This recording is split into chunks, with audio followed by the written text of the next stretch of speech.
ನಮ್ಮ ಕೋಲಾರ ಜಿಲ್ಲೆಯಲ್ಲಿ ಮುಳುಬಾಗಿಲು ತಾಲೂಕಲ್ಲಿ ವಿರೂಪಾಕ್ಷಿ ಗ್ರಾಮದಲ್ಲಿರ್ತಕ್ಕಂಥ ಅತ್ಯದ್ಭುತ ಶಕ್ತಿಯನ್ನು ಒಳಗೊಂಡ ಶಿವಲಿಂಗದ ಬಗ್ಗೆ, ಆ ದೇವಸ್ಥಾನದ ಬಗ್ಗೆ ಮಾತಾಡ್ತಾ ಇದ್ದೀವಿ.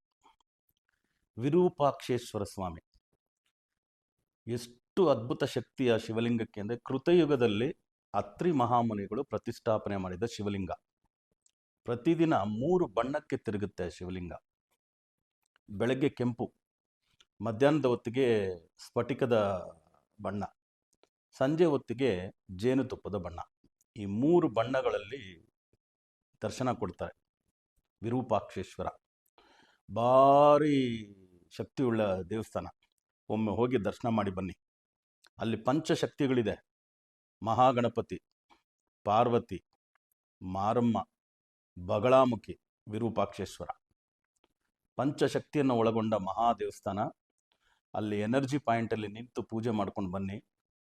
ನಿಮ್ಮ ಯಾವುದೇ ಸಮಸ್ಯೆಗಳಿರಲಿ, ಅಲ್ಲಿ ಎನರ್ಜಿ ಪಾಯಿಂಟ್ಸ್ ತೋರಿಸ್ತಾರೆ, ಅಲ್ಲಿ ಪುರೋಹಿತರು ಇರ್ತಾರೆ. ಅಲ್ಲಿ ಹೋಗಿ ನಿಂತು ಬನ್ನಿ, ಪೂಜೆ ಮಾಡ್ಕೊಂಡು ಬನ್ನಿ. ಒಂದು ಸ್ವಲ್ಪ ಹೊತ್ತು ಕಳೀರಿ ಅಲ್ಲಿ.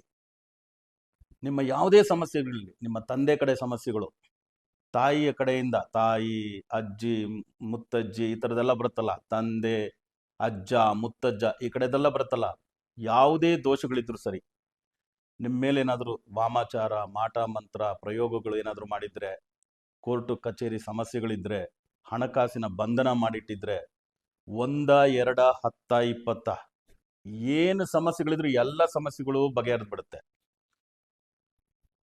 ಶಿವನಿಗಿಂತ ದೇವರಿಲ್ಲ, ಗಾಯತ್ರಿ ಮಂತ್ರಕ್ಕಿಂತ ಮಂತ್ರ ಇಲ್ಲ, ರುದ್ರಾಭಿಷೇಕಕ್ಕಿಂತ ಅಭಿಷೇಕ ಇಲ್ಲ. ಅದೇ ದೊಡ್ಡದು. ಸಾಧ್ಯವಾದರೆ ಒಂದು ರುದ್ರಾಭಿಷೇಕ ಮಾಡಿಸಿ ಅಲ್ಲಿ, ನಿಮ್ಮ ಎಲ್ಲ ಸಮಸ್ಯೆಗಳು ಬಗೆಹರಿಯುತ್ತೆ. ನಾನು ರೀಲ್ಸಲ್ಲಿ ಇರೋದೇ ನಮ್ಗೆ 1 ನಿಮಿಷ 2 ನಿಮಿಷ ಟೈಮ್, ಇಷ್ಟನ್ನೇ ಹೇಳೋಕ್ಕಾಗೋದು.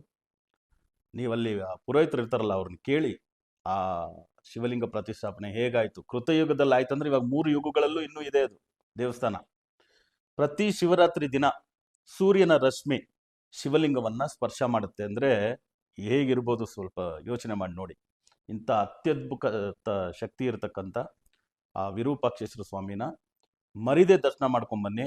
ಭಾರತ ದೇಶದ ಯಾವುದೇ ಮೂಲೆಯಲ್ಲಿ ನೀವು ಕನ್ನಡಿಗರಿರ್ಬೋದು, ಈ ಕಡೆ ಕರ್ನಾಟಕಕ್ಕೆ ಅಂತ ಏನಾದರೂ ಒಂದು ಟೂರ್ ಬಂದಾಗ ಕೋಲಾರ ಡಿಸ್ಟಿಕ್ಕಲ್ಲಿ ಇರ್ತಕ್ಕಂಥ ಈ ಮುಳುಬಾಗಿಲು ತಾಲೂಕಲ್ಲಿರ್ತಕ್ಕಂಥ ವಿರೂಪಾಕ್ಷಿ ಗ್ರಾಮದಲ್ಲಿರ್ತಕ್ಕಂಥ ಈ ಮಹಾ ಶಿವಲಿಂಗವನ್ನು ದರ್ಶನ ಮಾಡಿ.